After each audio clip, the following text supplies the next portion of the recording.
बहुत अच्छे।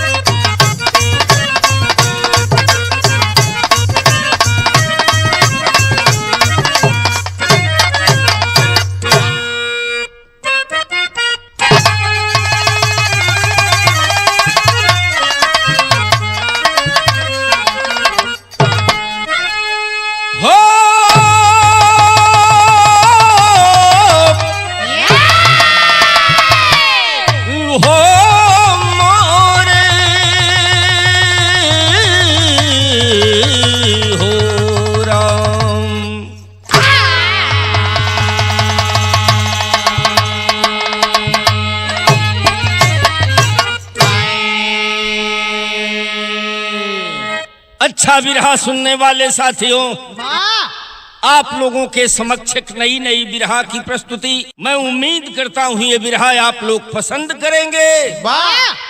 भूमिका में भाव है बाबू, कैसे?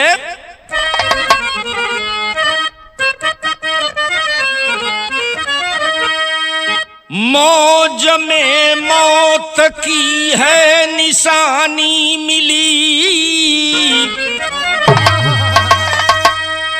घात अपना करे आज बन के बेगाना। कैसे विश्वास कोई किसी का करे, दिन ब दिन हो रहा है ये कातिल जमाना। बस में हवस के जो सर बस लुटा करी, रिश्ते का दामन कलंकित किया। भाई भाई का दुश्मन बना साथियों, नाम अपना दरिंदों में अंकित किया।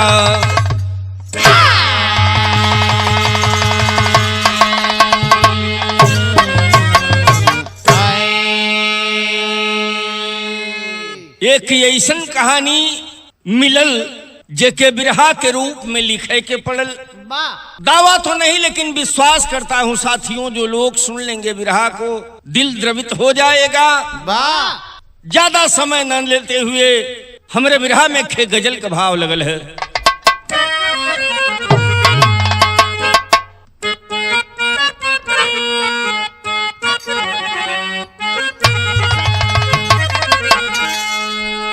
मुझे प्यार की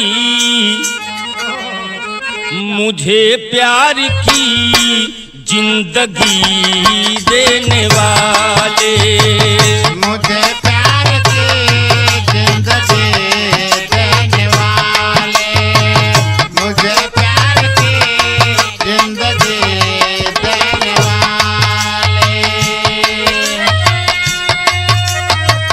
कभी गम न देना,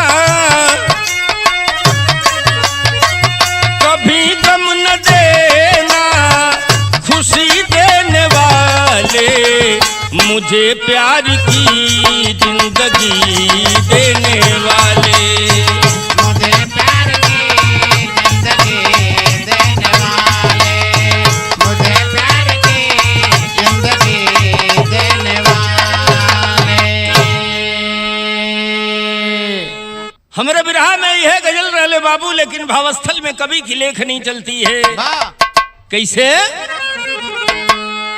वही घात करता है, वही घात करता है, विश्वास जिसका।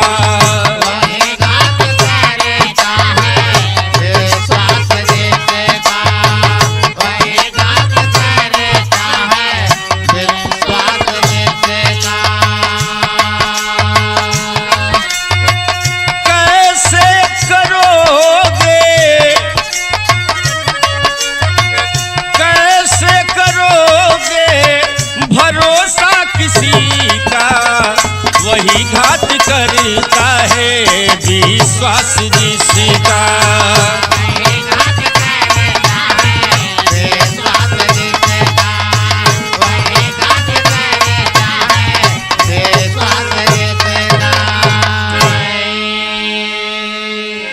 विश्वास जिसका करोगे घात अक्सर वही करता है। साथियों, हमारे विरहा में ऐसे से कहानी की शुरुआत हो गई।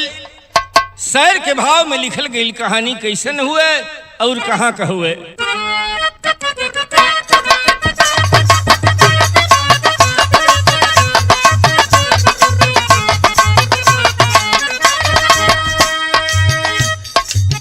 आज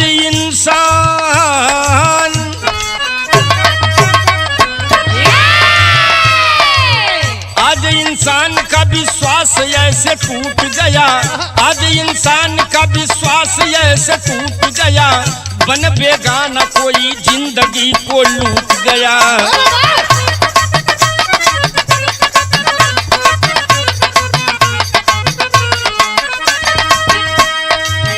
प्रांत यूपी में आगरा की ये कहानी है, प्रांत यूपी में आगरा की ये कहानी है, जघन्य जुर्म की मिली जहां निशानी है।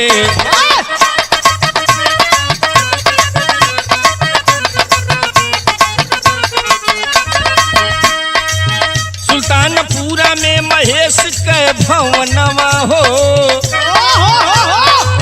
सुल्तानपुरा में महेश के भवनवा हो, अमितिया भोला घर में रहल दुई ललनवा हो।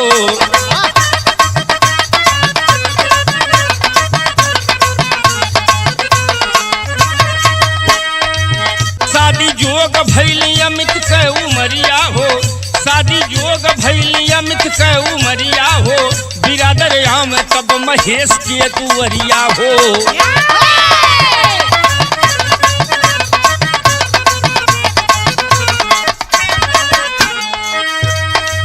खुशी के साथ शादी तय भइल खुशहाली में, खुशी के साथ शादी तय भइल खुशहाली में, पतरा देख दिनवा धइल हाली हाली में।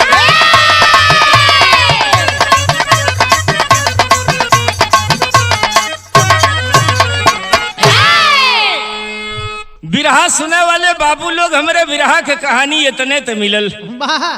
आगरा जिला के अंदर सुल्तानपुरा गांव में एक शख्स का बसेरा हुए। परिवार के मुखिया का नाम महेश बतावल गई। संजोग बस भगवान महेश के दूठ लड़का देले रहे। बड़के लड़का का नाम अमित है, छोटके लड़का का नाम भोला हो। लड़का दोनों तरपरिये हुए, जुड़वे नहीं हुए, तरपरिये हुए, आगे पीछे 2-3 साल का अंतर हो। लड़का दोनों धीरे धीरे सयान भाई ना, दोनों भाई में बड़ा प्रेम है लड़कन में। महेश के बड़का लड़का जेकर नाम कहानी में अमित बतावल गई, उह बियाह जोग भयल। जब लड़का बियाह जोग भयल तब बिरादर खांचे लगने कि महेश बियाह बड़के लड़कवा अमित का बियाह कहे न लेता। धीरे धीरे धीरे धीरे बिरादरी में शादी एक जगह फिट हो गई। लड़की के नाम कहानी में खुशी बतावल गई। अब फटाफट जैसे चट मंगनी पट बियाह कहल गल है। दिन धरा गए, पोथी पतरा देख के बारात सज के चलल है महेश के दुआरे से। फिल्म का बड़ी बेजोड़ गीत लगल है बाबू। कैसे? दरवाजा खुला छोड़ आई, दरवाजा खुला छोड़ आई, नींद के मारे दरवाजा खुला छोड़ आई, नींद के मारे दरवाजा खुला छोड़ आई, नींद के मारे। यह हमरे विरहा में गीत रहले, लेकिन भावस्थल में कवि के लेखनी चलल है बाबू। कैसे? बजना बाजे, बजना बाजे सब खुशियाँ मनावे, बजना बाजे सब खुशियाँ मनावे, बजना बाजे सब खुशियाँ मनावे।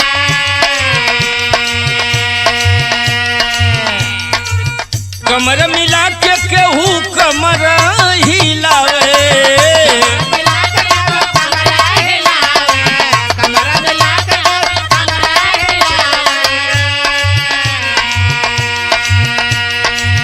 बजना बाजे सब खुशियाँ मनावे, बजना बाजे सब खुशियाँ मनावे, बजना बाजे सब खुशियाँ मनावे।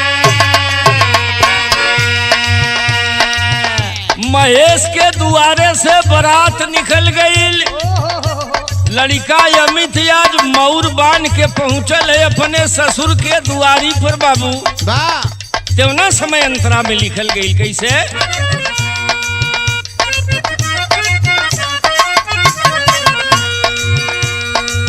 नागिन के धुन पर नाचे हो या बरतिया,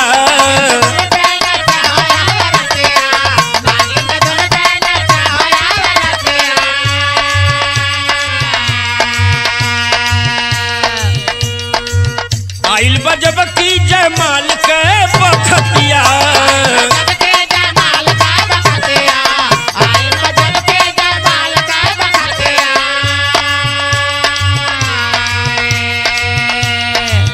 जयमाल का समय है, दुआर पूजा हो गयल। तेवना समय होत का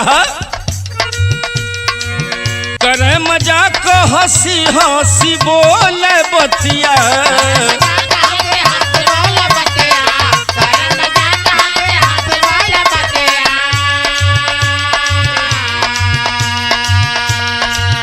आइल बजब की जयमाल के बखतिया,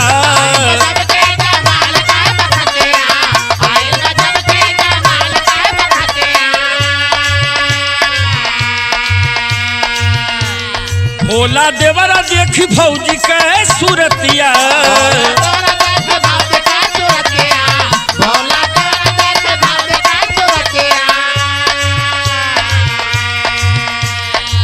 करे मजाक हंसी हंसी बोले बतिया, करे मजाक हंसी हंसी बोले बतिया, नागिन धुन पर नाचे हो जबरतिया,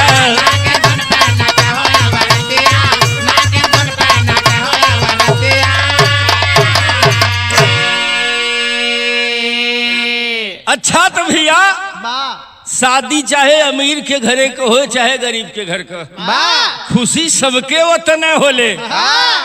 दुआर पूजा भयल जयमाल होत सबही खुशी बनावत हो। छोटका भयवा जौना का नाम कहानी में भोला बतावल गईल। अपने भौजाई के जब देखलस न बारे भोलवा जैसे वो पगला गयल। बाहर भोलवा चश्मा लगा के सेंट मार के टाइट रहे। भौजी के जो वही जयमाल पर देखलस लगल खांचे। लगल ऐठा पैठा। अच्छा वो अपने बड़के भैया अमित से ज्यादा खुश भोलवे हो। बिरहा में हमारे एक लाइन बड़ी बेजोड़ गीत लगल बाबू कैसे?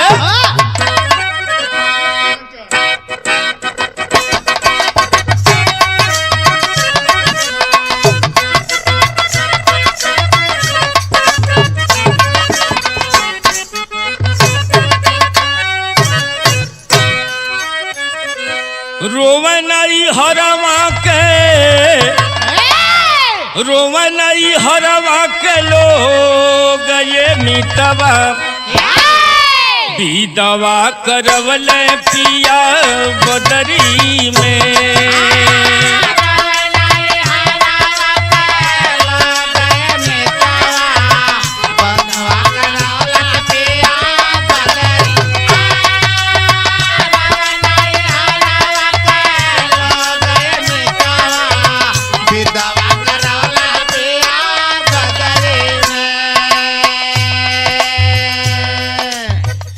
यह गीत है बाबू। बियाह बीत गए, सवेरे के समय है, बिटिया के विदाई के बखत आ गई। बिटिया जौना समय अपने घरे से निकल के ससुरा जाली, कितनो पत्थर दिल बाप मतारी हुए बाबू पसीज जला करे जा। तेवना समय कवि के लेखनी चलल है भावस्थल में कैसे? बाप महतारी के ममता भुलाई,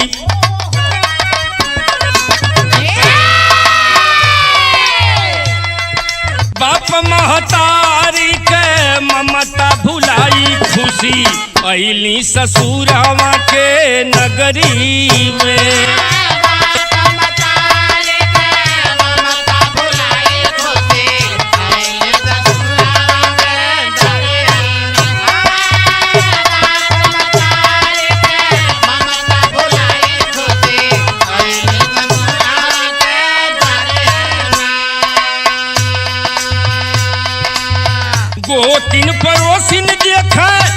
के दुल्हनिया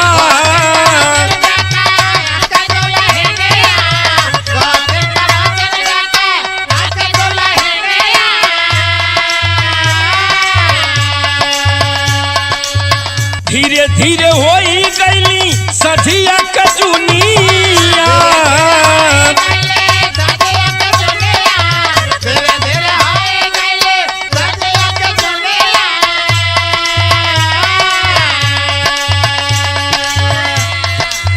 घूंघटा में लागे जैसे चंदा लजाई खुशी घूंघटा में लागे जैसे चंदा लजाई खुशी अइली ससुरावा के नगरी में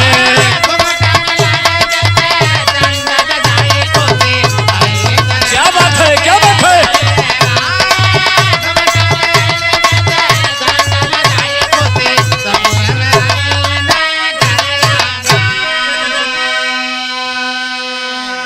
धीरे धीरे संझा का बखत भइल दिन भर गोतिन पड़ोसिन आए के दुल्हन देखली साँझ भइल अपने कमरा के अंदर खुशी गईल और उ जवन देवरवा जयमलवा पर भाजत रहे भोला ओके चनाइए बड़के भैया से ज्यादा परेशान हुआ घरवा में ध मौका मिले तो जाए फिर लौट आवे फिर जाए जब भौजी के अपने कमरा में अकेले वो देखले हो आए है रे पगला गल जैसे लगे वो कमरवा में जोरिया उगल है बड़ी खूबसूरत है खुशी भइल का बाबू कहानी में एक गीत लगल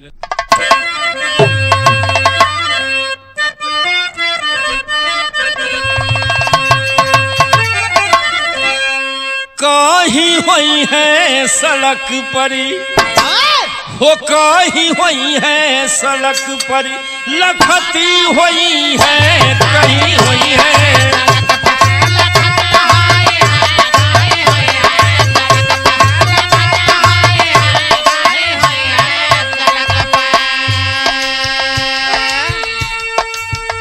गले डाली के रुमलिया हंसती हुई है कहीं हुई है सड़क पर लखती हुई है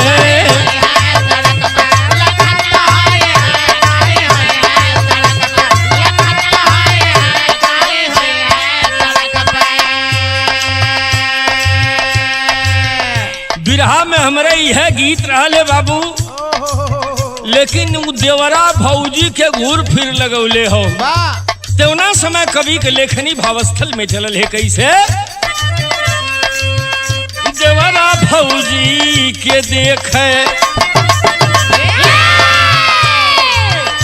देवरा भौजी के देखे मजाक कई के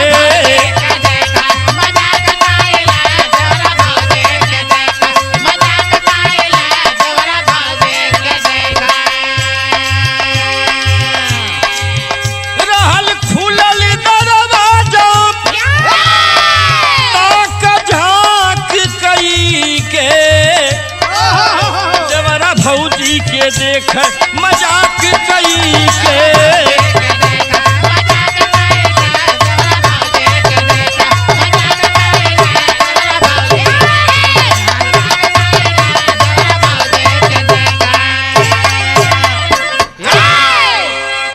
बड़का भैया अमित बहरवा हुआ लाज के मारे आई देवर हो वही को फायदा उठावत मार वही कमरा में धय भीतर धय अंदर बे मतलब का सामान खोजत बा वही में जाए के भौजाई के जब देखलस घूंघट ऊपर हो तो देख के मजाक कैलस का भौजी हम सुन ले तू बड़ी पढ़ल लिखल हुई एक बुझनी बुझाओ थी बता देबू का हंस के भौजैया कलश की पूछा ई बुझनी एक पूछत अंतरे के अंतराल में लिखा गया बाबू कैसे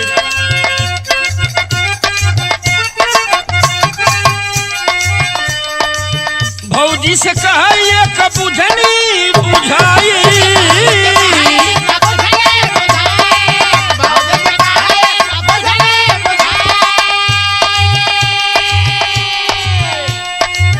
डाले तकरिया लाल निकले दिखाई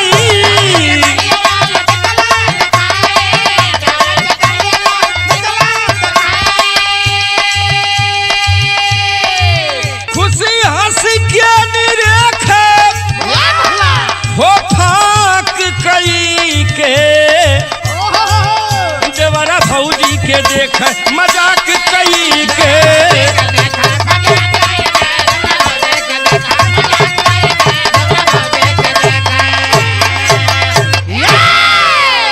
हंस के ही बुझनी बुझाओ तो कि भौजी ओके बुझनी बुझाओ थे बुझबू का कहे बुझावा देवर। कई बतावा ऐसन कवन चीज है कि ओके डलबू तो करिया रही निकाल देबू तो लाल हो जाई मुहवा पर। भौजैया पड़ल बड़े फेरे में। का डालत निकालत हो कौना ई का डालत निकालत हो कैसन बुझनी बुझावत हो।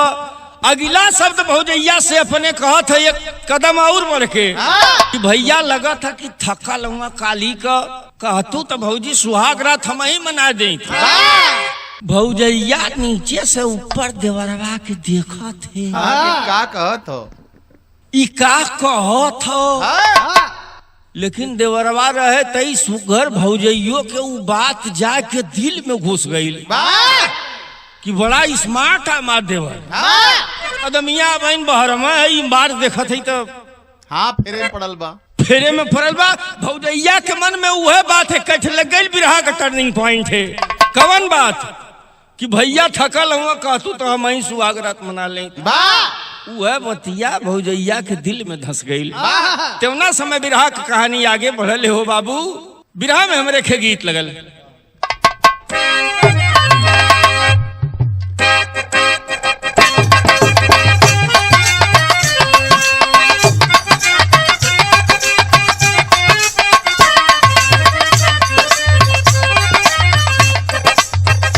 जैसन बिरहा में कहानी है वैसना कवि जी गीत लिख दल है।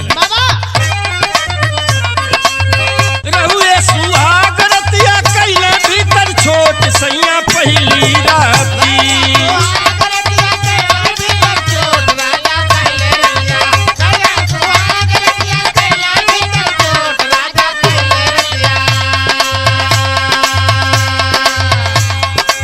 रहुए सुहाग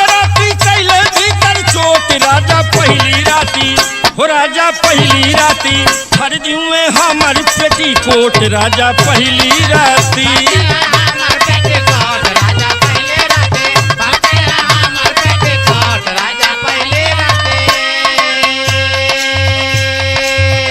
बिरहा में हमारे यह गीत रहे लेकिन भावस्थल में लिखल गल। भौजी के मोने भाव देवारा का बात हो सुहाग रतिया।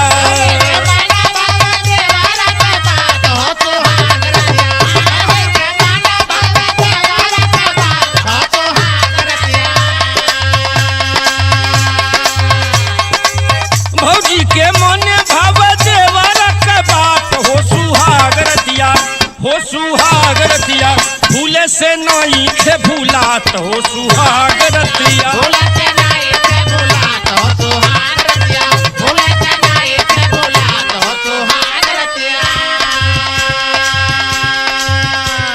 देवरा मजाक कह के भौजाई से चल गए बहरे। कुछ समय के बाद जैसे खुशी के शादी भइल यानी अमित कमरा के अंदर अइले जैसे तैसे सुहाग रात बीतल। कहानी आगे बढ़ल अंतरा में लिखल गयल। हो लगल दिन रात हंसी होठी ठोलिया।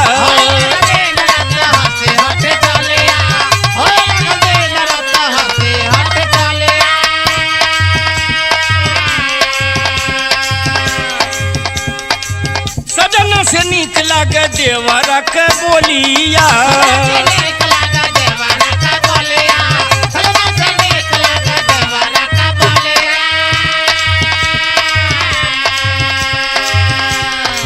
रहे साथ साथ दोनों नहीं होला घात की सुहाग रतिया।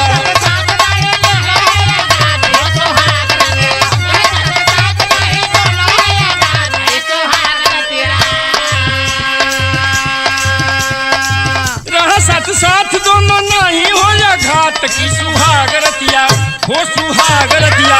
धीरे धीरे बढ़ी गई बात हो सुहाग रतिया।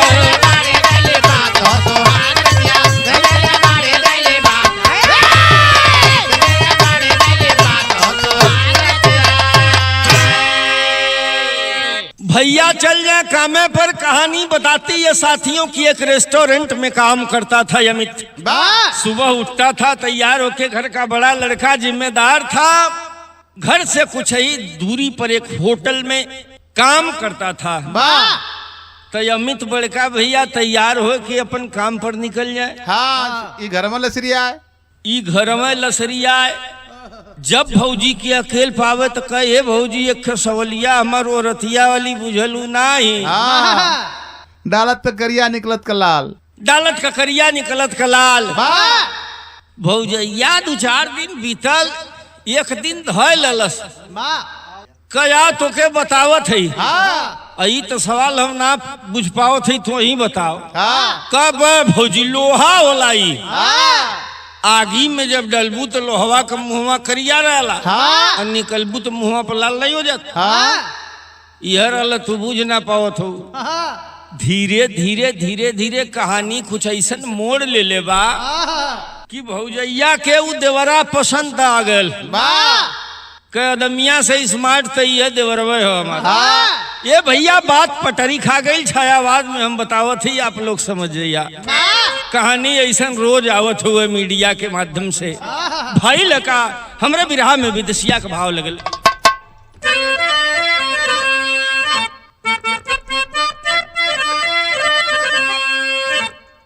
देवर भौजैया के प्यार हो प्रगाढ़ भइले, घरवा में नहीं बाटे केहू के खबरिया।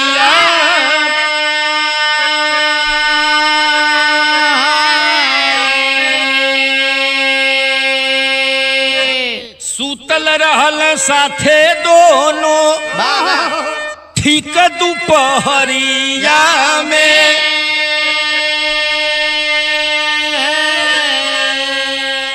अइले अमित जब की पड़ली बा नजरिया।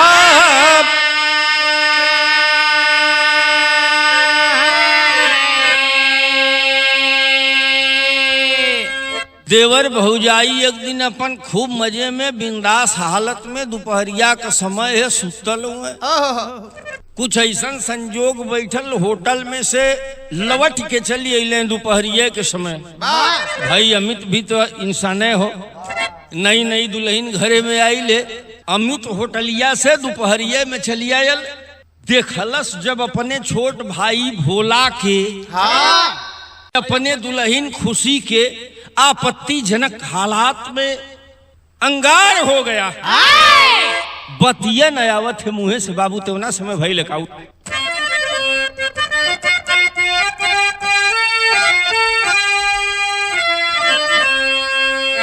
क्रोधवा में लाला देखी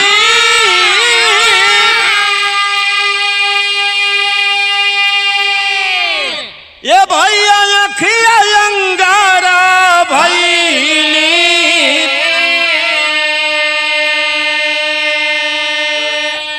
मुँह से न बात आवे कांपे हो सारिया।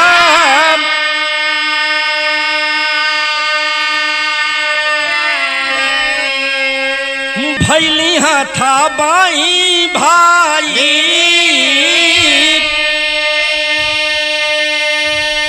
भाई के बीचावा में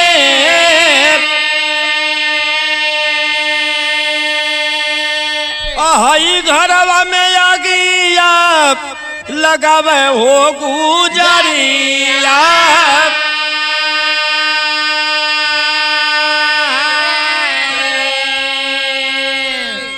देखा ये मेहरारू बोली मुश्किल से 15-20 दिन घरे में अले भल ऐसा आग लगौलस। बड़ा भाई जब अमित देखता है पागलों की तरह अपने भाई पर वार करने लगा, मारने लगा, अपनी औरत को डांटने लगा। अब वो बात जो न छोट भाई गलती कैले रहे, वो अपने गलती के स्वीकार कर के वहां से हट गए होत। तब वो बात बन गई होत। वो कहे बदे माने आधी रात में वो फिर देवरा भौजैया दोनों कहे भौजी अब हाँ अब का हुई? अब तो भैया जान गई ले, हाँ तो भैया जान गई ले तब का हुई? तो भैया जान गई ले तियो कि भैया के अब रास्ते से हटावा।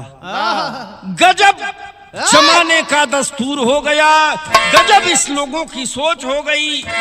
का से का हो जात, सोच से परे है इंसान के। कब कैसी घटना घट जाएगी, चाहे अपना हो चाहे बेगाना हो। साथियों, विश्वास करना किसी का बड़ा मुश्किल है जमाने में। तवने समय हमारे बिरहा में टेरी के भाव लगल है।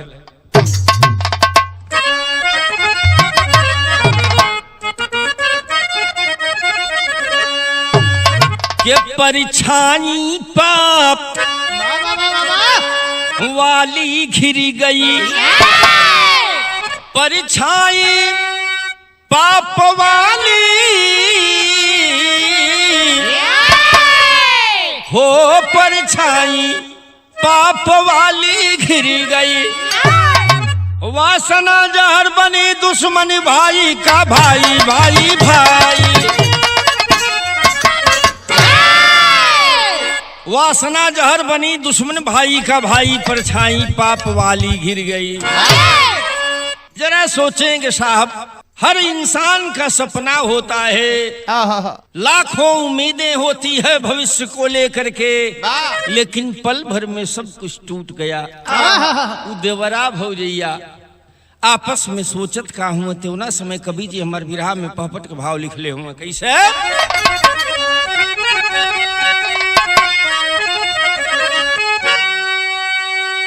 ये भैया दोनों मिलके रचा गजब का प्लान, ज्ञान के बिसराई। अब भाई सोचा मरबा भाई का, जान ज्ञान के बिसराई।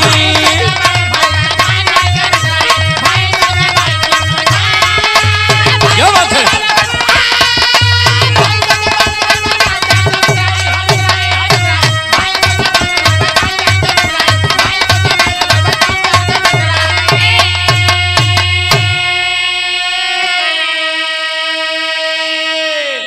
हो तैयार चला ड्यूटी पर, एक दिन बड़का भाई हो, अब पीछे पीछे चला है भोला, भारी घात लगाई हो।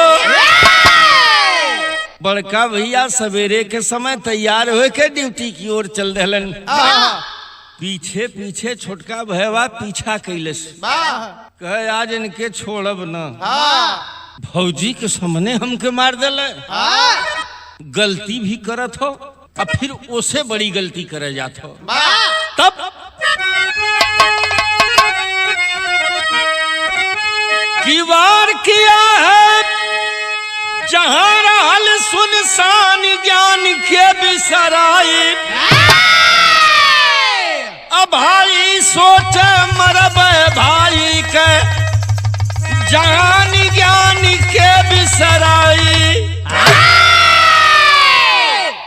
पीछा करते करते जहां सुनसान पाया, एक चाकू हाथ में लेकर के छिपा करके भोला पीछे से अपने भाई के पीठ में वार कर दिया। बाबू होता क्या है, कहानी आगे बढ़ले, आल्हा के भाव में प्रमाण मिलल।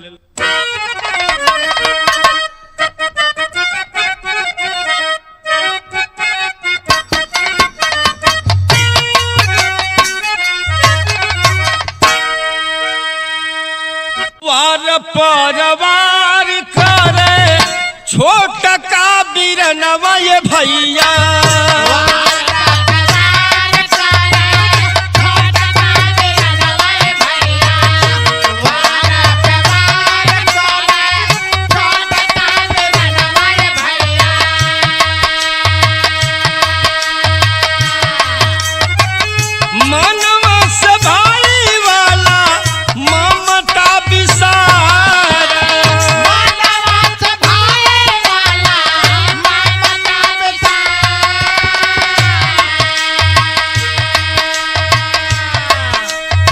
जमाने में कहल गल सहोदर भाई, सगा भाई आज दुश्मन बन गया। साथियों, जरा सोचेंगे कि जमाना कहाँ जा रहा है। कैसे? हाथ जोड़ी पूछे लागली अमिता बिरनवा ये भैया।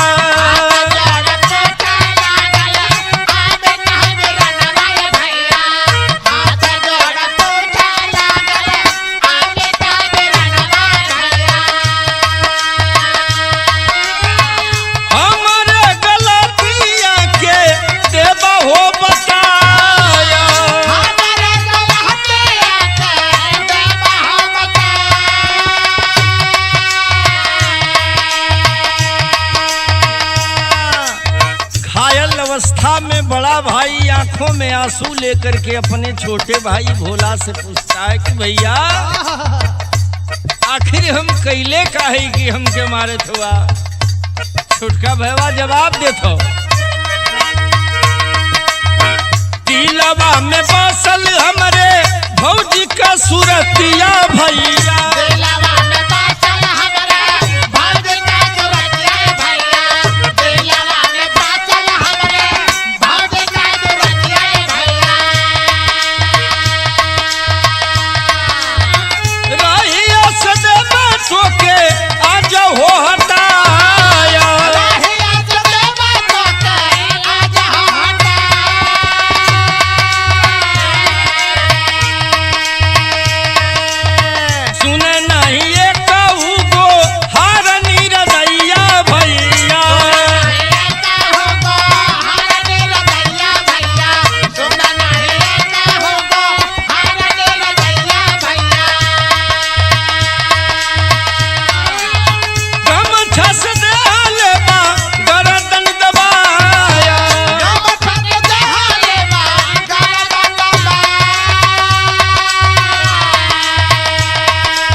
करके अपने भाई को जान से वह भोला बीचे जंगल में लाश को छिपा करके घर पर आता है। अपने भौजैया के बतौलस की भौजी अब हमार तुम्हार काम फिट हो। का कैला क्या भैया के मार देली। अब सोचिएगा साहब कि जिस घर में कुछ ही दिन पहले शादी हुई थी, इतना खुशी का माहौल था, उसी घर में हत्या हो गई एक औरत के चलते। तो मेहरारून को बात आजकल जमाना बड़ा गड़बड़ हो। देखत हुआ हो एक पूना में उठा के फेंक दलस अरबोपति घरे का लड़का। लड़कवा ओके पसंद नहीं रहे, कोनो से फसल है, उठा के फेंक दलस 400 फीट खाई में।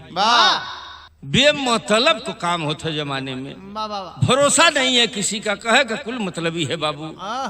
कुछ समय के बाद उस सुनसान जगह पर जहां लाश छोड़कर भोला आया था, कुछ लोगों ने देखा, प्रशासन को खबर दिया, लाश की शिनाख्त हुई और अपराधी कितना भी शातिर हो लेकिन बच नहीं सकत।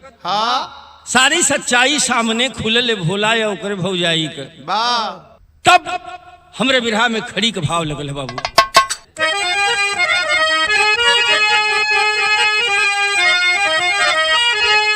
के भाई भाई बीच दुश्मनी हो जवानी बन गई, भौजी देवरा का देखा हो कहानी बन गई।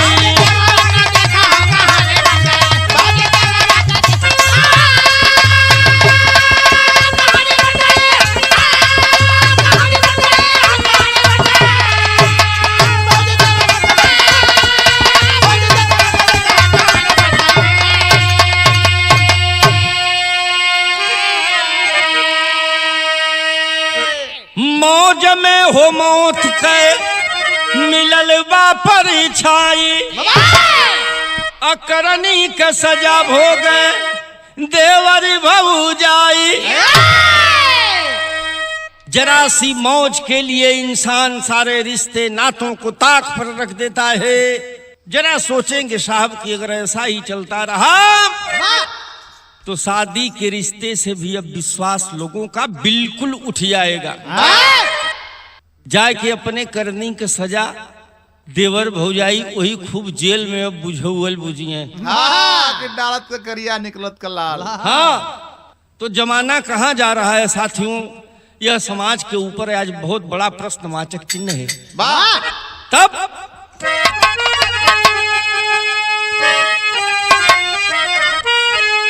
क्या सजना का दुश्मनी बियाही का नदानी बन गई। भौजी देवरा का देखा वो कहानी बन गई।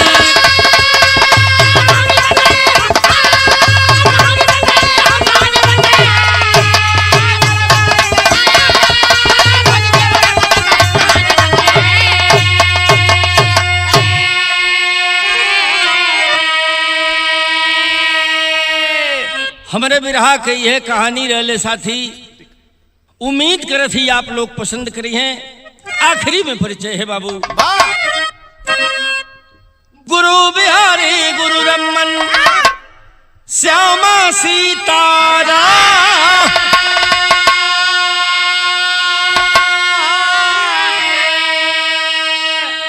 स्वर्ग गए कवि भरथी दुखी मन में सियारा।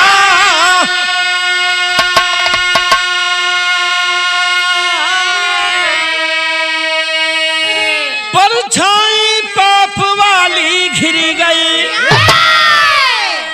अरविंद विश्वनाथ का रक्षक मैहर वाली। परछाई पाप वाली